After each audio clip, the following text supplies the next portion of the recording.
کہ ان کی کاوشوں سے پھر ایک یونائٹڈ اسٹینڈ لیا جانے لگا، صرف کاغذی طور پہ نہیں بلکہ اس کو بار بار انٹرنیشنل فورم میں اٹھایا جانے لگا.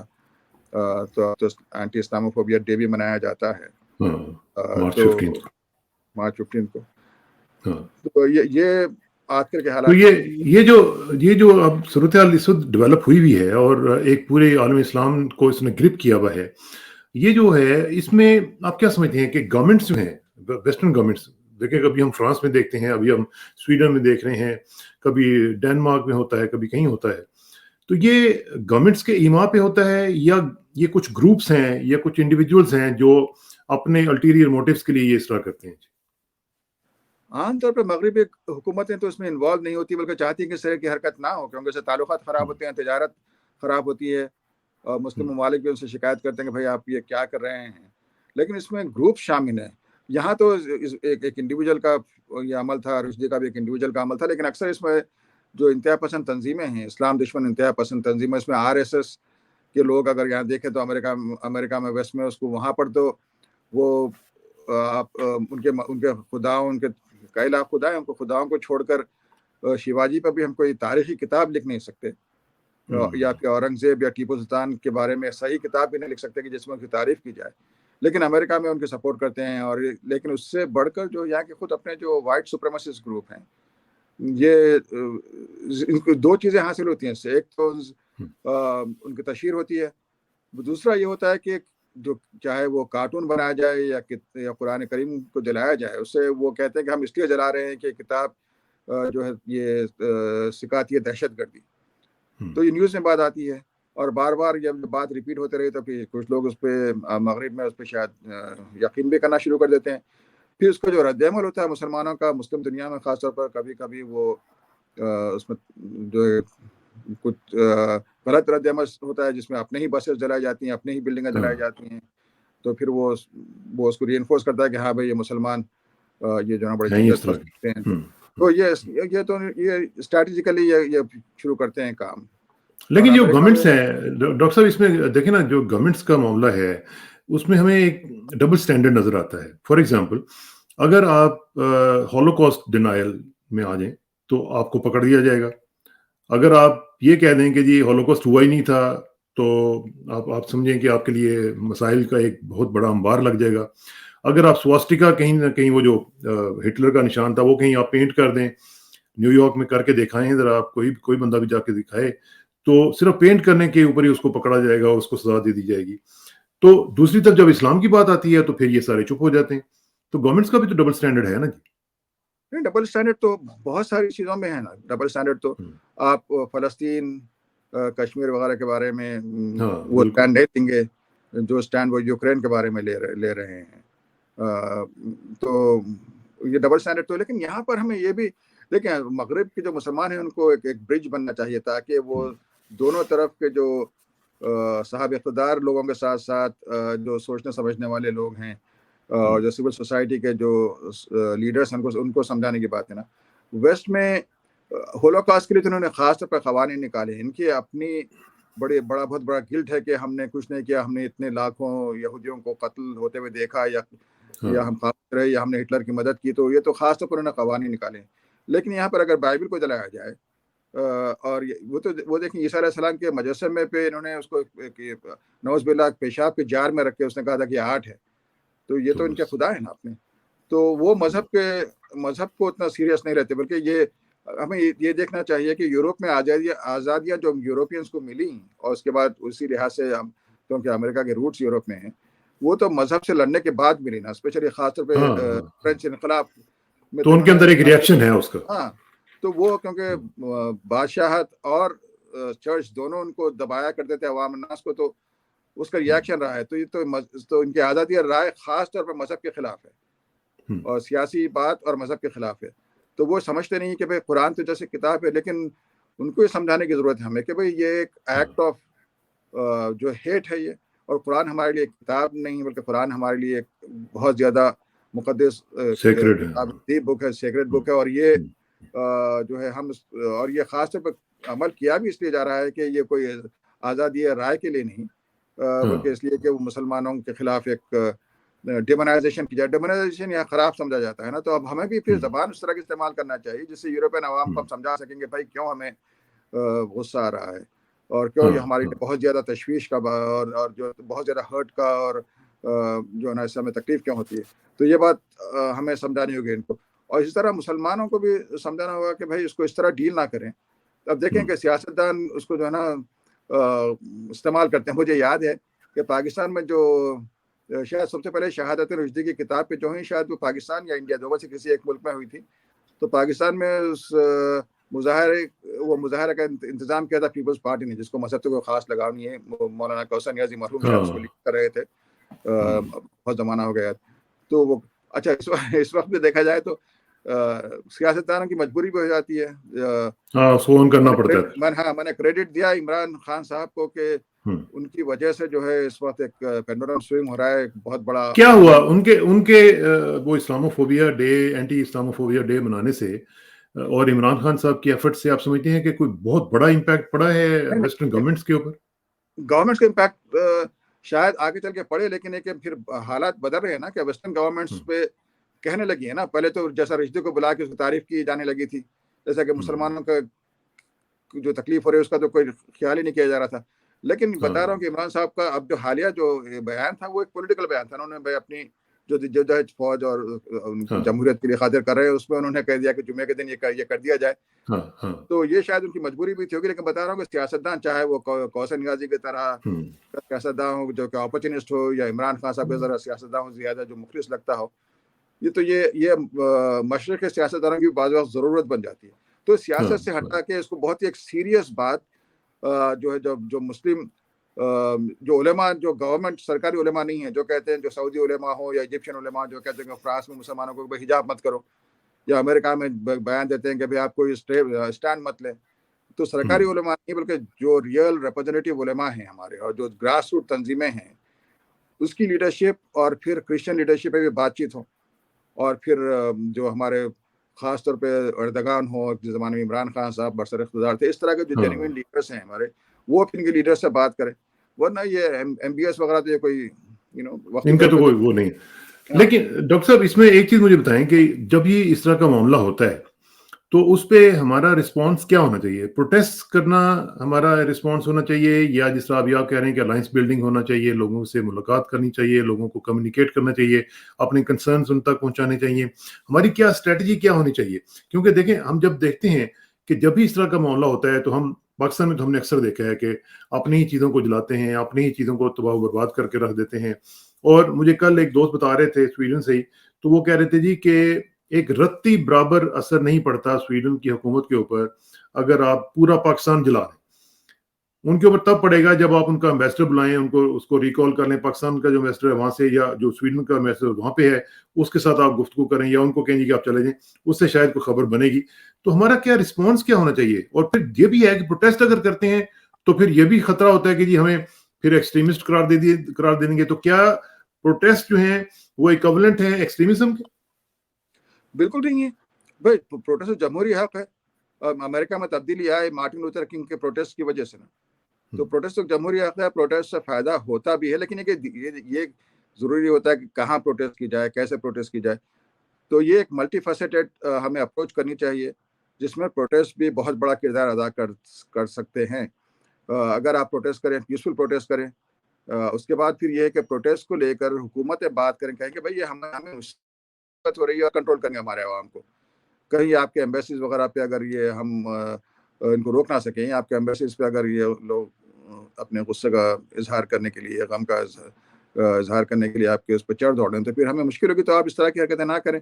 لیکن ساتھ ساتھ اقتصادی زیادہ ہوتا ہے تو پھر آپ ان کو بائیک آؤٹ کریں. ان کے اس کا جیسا ترکی نے اپنے اس کے لیے سویڈن کو روک رکھا ہے جوائن کرنے سے نیٹو میں, اور پھر اس نے اب یہ بھی عمل لگا دیا ہے اس میں.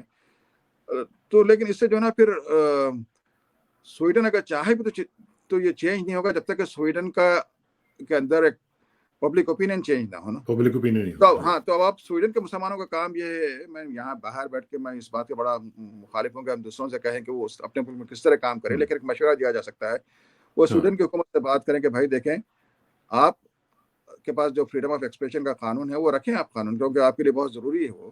لیکن آپ یہ لا دیں کہ کوئی شخص اپنی ذاتی مفاد کی خاطر اگر اس فریڈم آف ایکسپریشن کا سہارا لے کر کوئی ایسی حرکت کرا جس سے کہ کوئی دوسرا کمیونٹی ڈیمونائز ہوتی ہے تو اس کو اس کے عوض اس کو جو ہے نا پھر پولیٹیکل اسائلم نہ دیا جائے.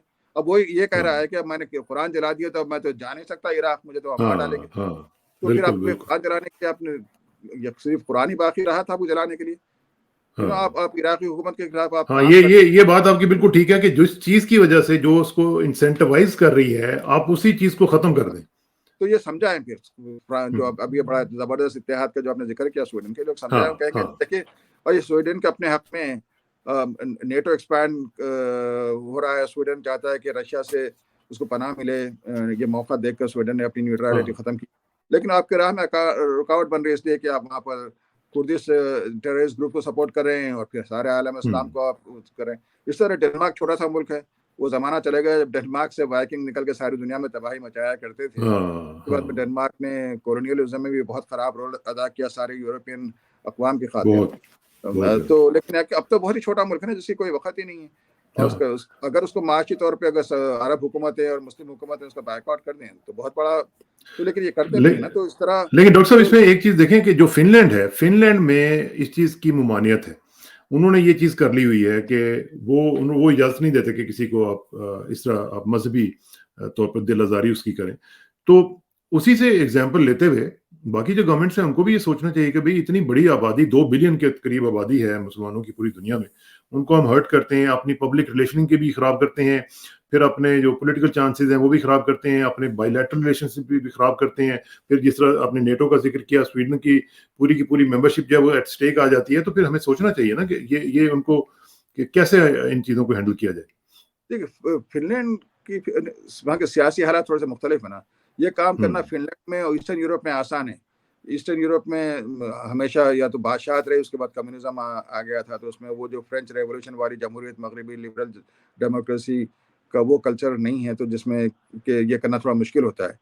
جبکہ سویڈن ہے بادشاہت کے بعد میں, Sweden was more part of western Europe. Finland تو رشیا کا حصہ رہا زمانے تک, تو فن لینڈ میں یہ کرنا آسان ہو گیا تھا. جہاں جہاں آسان ہے وہاں کر لیں. ایسٹرن یورپ میں بھی یہ کرنا آسان ہے, حالانکہ ایسٹرن یورپ میں مسلمانوں کا خاتمہ ہوا ہے, لیکن یہ کہ وہاں پر پبلک اوپینین گورنمنٹ بنا دے سکتی ہے. اب ویسٹ میں جو پبلک اوپینین گورنمنٹ کو بنانا چاہیے, کہنا چاہیے کہ بھائی اس سے نقصان ہو رہا ہے ہمارا, جو نا عرب دنیا سے تیل ملنا شاید بند ہو جائے, اور بڑے بڑی مارکیٹ ہیں. پاکستان کی کوئی بہت زیادہ آج کل کوئی اتنا زیادہ اثر نہیں ہوگا پاکستان کا, لیکن پاکستان بڑی مارکیٹ تو ہے نا, دنیا کا 5واں 6واں بڑا ملک ہے, تو پاکستان بڑی مارکیٹ تو ہے. تو پاکستان اس کو استعمال کرے, اور ایک ایران کو, ترکی کو, انڈونیشیا کو, ملیشیا کو الائنسز وغیرہ بنا کے سارے مل کے ایک اسٹریٹجی جو ہے وہ اختیار کی جائے, اور یہ کرنا شروع کرے تو نا پھر وہ ایم بی ایس پہ اور دوسرے عرب حکمرانوں پہ بھی دباؤ پڑے گا. اگر ہم نے اسٹینڈ نہیں لیا, لیڈرشپ نہیں دکھائی, تو پھر لیڈرشپ دوسروں کے پاس چلے جائے گی. اصل میں ہمارا جو ہے نا, ہمارا جو مسئلہ یہ ہے کہ ہم لوگ اسٹاپ گیپ ارینجمنٹس کرتے ہیں, ٹیمپرری کرتے ہیں. ابھی جس طرح ہم نے کیا پورے ملک میں جناب, ہم نے ایک دن تو منا لیا, اس کے بعد کیا ہوا کچھ بھی نہیں پتا, اس کے بعد کیا اسٹریٹجی ہوگی کچھ پتا نہیں ہے, اور سب لوگ اپنے اپنے ہاتھ جوڑ کے چلے جائیں. بالکل مظاہرہ بھی بہت بڑا کیا, اگر پرامن بھی کیا, تو اس کے بعد پھر کوئی فالو اپ نہیں ہوتا ہے نا, کچھ بھی نہیں ہوتا. تمام جماعتیں مل کر پاکستان میں ایک اسٹریٹجی بنائیں اس پر, اور پھر اس کے بعد کوشش یہ کریں کہ دوسرے ممالک کو ساتھ لیں. اچھا, ایک چیز بڑی امپورٹنٹ میں آپ سے پوچھنا چاہ رہا تھا, وہ یہ ہے کہ جو یہ عمران خان صاحب کی کوششوں کی وجہ سے جو اینٹی اسلاموفوبیا ڈے جو 15 مارچ کو منانا شروع کیا گیا ہے, اس دفعہ پہلی دفعہ تھی کہ منایا گیا. اب یہ جو دن ہے, اس کو کیسے میکسیمم اس کی یوٹیلیٹی جو ہے وہ کیسے انشور کی جا سکتی ہے تمام حکومتی سطح پر بھی اور انڈیویجولز کے اور گروپس کے سطح پر بھی. آپ جیسے لوگ جو ہیں وہ کیا کریں کہ اس دن کو زیادہ سے زیادہ جو ہے وہ افیکٹولی اس کو منایا جا سکے؟ جی, اس کو گراس روٹ سے منائیں, اس کو لوکل چرچز اور سیناگاگ کے ساتھ مل کے منائیں, اور سے کہا کہ ہم یہ جو ہے نا ایک اینٹی ہیٹ کیمپین کا بہت بڑا حصہ ہے. اگر آپ اسلاموفوبیا کے خلاف یہاں پر ایک رائے عامہ ہموار کر دیں تو اسی طرح بہتر ہوگا جس طرح کہ اینٹی سیمیٹزم کے خلاف رائے عامہ ہموار کی جا رہی ہے, یا کسی بھی مذہب یا کسی بھی ایتھنک گروپ یا نسلی گروپ کے خلاف. تو اس کے لیے جو ہے نا آپ پھر لوکل طور پہ پروگرام کریں کہ اپنے اپنے شہروں میں لوکل چرچز کو اور ہیومن رائٹس آرگنائزیشنز کو, دوسرے مذاہب کے رہنماؤں کو بلا کے, اور اس میں جو ہے نا اب صرف اسلاموفوبیا کے خلاف ہی نہیں ہوگا, بلکہ پھر ہمارے اس وقت بدقسمتی سے دنیا میں زیادہ تر مسلمان ہیں جو مظلوم ہیں, تو ہم اس کے بارے میں بھی ایجوکیٹ کر سکتے ہیں ان کو، اور تعلقات بڑے اچھے بن سکتے ہیں. اور ایک رائے آپ جو بات کر رہے ہیں نا کہ بھئی یہاں پر قانون اس طرح بننا چاہیے کہ جس میں آزادی رائے کی جو فنڈامنٹل رائٹ ہے فریڈم آف ایکسپریشن کی، اس میں ایگزمپشن ہونا چاہیے. For example freedom of expression آپ کسی جیسا کہ مثال دیتے ہیں، چاہے قانون دان ہو یا سیاستدان، یہ مثال دیتے ہیں کہ you can not call fire in a crowded movie theatre, کہ آپ اندھیرے فلم تھیٹر میں جو ہے آپ آگ کا نعرہ لگا نہیں سکتے کیونکہ سب بھگدڑ مچ جائے گی، لوگ مارے جائیں گے. تو یہ صرف ایکسپریشن نہیں ہے، یہ جو کہ امریکہ میں بہت زیادہ جس پہ بہت زیادہ فرانس اور امریکہ دو ممالک جس میں بہت زیادہ اس پہ زور دیا جاتا ہے. اچھا پھر مسلمان جذباتی طور پہ بھی کرتے ہیں. آپ بھی دیکھیں مسلمان سارے جو ہے بہت سی مسلم تنظیمیں تو نہیں کہوں گا میں، لیکن مسجدیں وغیرہ اس پہ بڑے خوش تھے کہ سپریم کورٹ نے جو فیصلہ دیا کہ گیز اینڈ لیسبین اگر یہ شادی کر رہے ہیں تو ایک بیکر نے کہا تھا کہ میں کیک نہیں بناؤں گا ان کے لیے، تو سپریم کورٹ نے اس کی تائید کی. لیکن تائید کرنے کے لیے سپریم کورٹ نے جو جواز استعمال کیا وہ یہ کیا کہ یہ فریڈم آف ایکسپریشن ہے، یہ بہت اہم ہے، کسی کی دل دکھانے سے بڑھ کے اہم چیز ہے. تو سپریم کورٹ یہ کہتی ہے کہ بھائی یہ اس کا اپنا مذہبی خیال ہے، اس کی مذہبی یقین اس کی وجہ سے نہیں کر رہا ہے، تو یہ زیادہ اچھا ہوتا ہے. لیکن سپریم کورٹ نے جب یہ کہا تو مسلمانوں کو سوچنا چاہیے کہ کل کے دن امریکہ میں بھی جب قرآن جلائی جائے گی تو پھر یہی بات سپریم کورٹ نے تو اس کو دوبارہ ری ایمفسائز کیا ہوا ہے. تو ہم بعض وقت کہ بھی ہم بڑے خوش ہو جاتے ہیں اور بڑے سپورٹ. یہ اصل میں مسئلہ یہ ہے نا کہ لیڈرشپ کی بات ہے نا. اب یہ چیزیں جو آتی ہیں یہ لیڈرشپ بتاتی ہے اور وہ گائیڈ کرتی ہے کہ جناب یہ چیزیں ہیں، اس کے اندر نوانسز یہ انوالوڈ ہیں، تو ان کی طرف بھی آپ ذرا دھیان رکھیں. تو ہماری لیڈرشپ جو ہے وہ زیادہ تر تو اب میں کیا کہوں وہ ساری دوسری چیزوں میں مصروف ہے، اور وہ ان کی میرے خیال ہے پرائرٹیز میں یہ چیزیں نہیں آتی ہیں. ایسے ہی ہے نا. ایک اور بات تاریخی طور پہ بڑی ہے کہ جو لوگ بڑے جذباتی فیصلے کرتے ہیں نا، میں پاکستان میں دیکھ رہا تھا پاکستانی ٹی وی شو کا ویڈیو کلپ یوٹیوب پہ، کوئی صاحب بڑے جوش میں کہہ رہے تھے کہ اگر کسی نے کدو شریف نے کہا تو ہم اس کو بھی قتل کر دیں گے کیونکہ حضور اکرم صلی اللہ علیہ وسلم کو کدو شریف بڑا پسند تھا. تو یہ تو احمقانہ بات. تو تاریخ میں ہر چیز میں ایکسٹریمٹی دکھاتے ہیں ہم لوگ، یہ تو پرابلم ہے نا. اور پھر ہوتا یہ کیا ہے کہ اسی طرح کی چھوٹی چھوٹی جو چھوٹی چھوٹی چیزیں ہیں نا ان کو اٹھا لیتے ہیں اور ان کو پھر بلو اپ کرتے ہیں ہم لوگ. وہ جو ہمارے جو دشمن ہیں وہ پھر کرتے ہیں، وہ ان کا حق ہے. ایک بات یہ کہ بعض لوگ اس پہ یقین بھی کرتے ہیں نا، لیکن بتاؤں گا تاریخ میں ہوا یہ تھا کہ اندلس میں عیسائی ایکسٹریمسٹ نے ایک سلسلہ شروع کیا تھا کہ مارٹرز بننے یا شہید بننے کے لیے نا وہ باہر نکلتے، بازار میں آتے، حضور اکرم صلی اللہ علیہ وسلم کی شان میں گستاخی کرتے اور ان کو قتل کر دیا جاتا. اور یہ سلسلہ چلتا رہا. تو اس کے بعد پھر سلطان نے اور علماء نے یہ طے کیا کہ بھائی اس سے تو یہ تو اس لیے کر رہے ہیں کہ ان کا ایک پلان ہے باقاعدہ. اس کے بعد انہوں نے بجائے قتل کرنے کے انہیں قید کرنا شروع کر دیا، جلاوطن کرنا شروع کر دیا. اور تو اس طرح کا جو ہے نا ایک سوچا سمجھا فیصلہ، اس کی مثال ہمارے پاس قائم ہے. یہ ضروری نہیں کہ جس نے بھی غلطی کر دی اس کے اوپر آپ چڑھ دوڑیں کہ اس کو قتل کر دیا جائے. یہ ہمارا یہ ویسے رسپانس جو ہے ہمارا کیلکولیٹڈ ہونا چاہیے اور میجرڈ ہونا چاہیے، اور دیکھا جانا چاہیے کہ کیا ہمارے اس رسپانس سے کوئی ہمیں فائدہ بھی ہوگا کہ نہیں ہوگا، کیونکہ ہم اپنا نقصان تو کر ہی رہے ہیں، لیکن کیا اس کی کوئی اگلے جگہ پہ جا کے کوئی فرق پڑے گا. تو اگر نہیں پڑے گا تو پھر اس کو ذرا ہمیں دیکھنا چاہیے، ریوزٹ کرنا چاہیے. ٹھیک ہے نا جی. ٹھیک ہے جناب. ڈاکٹر صاحب آپ کا بہت بہت شکریہ. اس طرح کی جو امپورٹنٹ ایشوز ہیں ان کے اوپر ہم آپ کو تکلیف دیتے رہیں گے اور آپ سے لرن کرنے کی کوشش کرتے رہیں گے، اور اللہ کرے کہ جو جی آپ کا شکریہ کہ آپ بڑے اہم موضوعات اٹھاتے رہتے ہیں. اور یہ ہمارا تو فرض ہے جی، ہمارا تو فرض ہے ڈاکٹر صاحب، کیونکہ یہ چیزیں جو ہیں یہ ریٹنگز کے لیے ہم لوگ نہیں کرتے ہیں، یہ تو اپنی آخرت کے لیے کرتے ہیں اور اپنے لوگوں کی بھلائی کے لیے کرتے ہیں کہ یہ چیزیں جو ہیں وہ ڈسکس ہونی چاہیے اور اس کے اوپر ڈیبیٹس ہونی چاہیے. اور ہمارے لیے خاص طور پہ جو مسلم کمیونٹیز ہیں جو اوورسیز رہتی ہیں ان کو تو بہت ضرورت ہے کہ وہ اپنی ترجیحات کو دوبارہ سے ریوزٹ کریں، دیکھیں کہ ہم کیا کر رہے ہیں. بالکل صحیح کہا. ہمارے پاس بھی ہوتا ہے کہ یہاں پر بھی بڑے جو اپولوجیٹک قسم کے لوگ جو ہوتے ہیں وہ آ کے بڑے کہتے ہیں کہ کوئی مظاہرہ نہ کریں جناب، اس سے ہم بڑے ایکسٹریمسٹ ہوتے ہیں، ایکسٹریمسٹ ہو جائیں. ہاں کمپلیٹلی ہمیں جو ہے نا اسیملیٹ ہونا چاہیے. ان کو بتایا جائے کہ بالکل جمہوریت کے خلاف ہے کہ آپ اسیملیٹ ہو جائیں. آپ یہاں کے یہودی کمیونٹی سے سیکھیں. وہ بالکل اس میں جو اصل یہودی ہیں، جو بعمل یہودی ہوتے ہیں، وہ تو اسیملیٹ نہیں ہوتے. بالکل نہیں ہوتے. ہاں اسیملیٹ ہونا کوئی آپ کی گارنٹی نہیں ہے کہ سیکورٹی ملے گی. German Jews were the most assimilated, Bosnian Muslims were the most assimilated. Bosnian مسلمانوں کی اکثریت تو دوسروں سے شادیاں کی ہوئی تھیں. جرمن یہودیوں کا بھی کیا عالم تھا. تو اس لیے ہماری یہاں جو ہماری لیڈرشپ ہو, ویژنری لیڈرشپ ہو, وہ جو جن کے پاس جو نا سیلف کانفیڈنس بھی ہو, اقبال اور جناح کی طرح کے لوگ ہوں گے جو کہ مغرب میں آ کر مغرب میں پڑھ کر بھی ہو جو ہے, اور مغرب میں رہ کر بھی انہوں نے اس میں احساس کمتری پیدا نہیں ہوا, پیسہ پیدا نہیں ہوا. اور وہ ہماری جو لیڈرشپ ہے اس کو بھی ذرا تھوڑا سا سوچنا چاہیے کہ یہ توسع رباب سے نکل کے آپ ذرا دوسری طرف آ جائیں, کچھ ایجوکیشن کی طرف آئیں, نالج کی طرف آئیں, لوگوں کو ویژن دیں, لوگوں کو آگے لے کے بڑھنے کی کوشش کریں. اور خاص طور پہ جو دوسرے ان کے مخالفین ہیں ان کو بھی ذرا اسٹڈی کریں کہ وہ ایسے یہاں تک کیسے پہنچے ہیں اور کیا کیا انہوں نے اسٹریٹجیز اختیار کی. اگر اچھی چیزیں ملیں تو ان سے بھی سیکھنی چاہیے ہمیں. بالکل, بے شک. ٹھیک ہے, بہت بہت شکریہ ڈاکٹر صاحب. انشاءاللہ آپ سے رابطہ رہے گا جی. Thank you very much. السلام علیکم. السلام علیکم.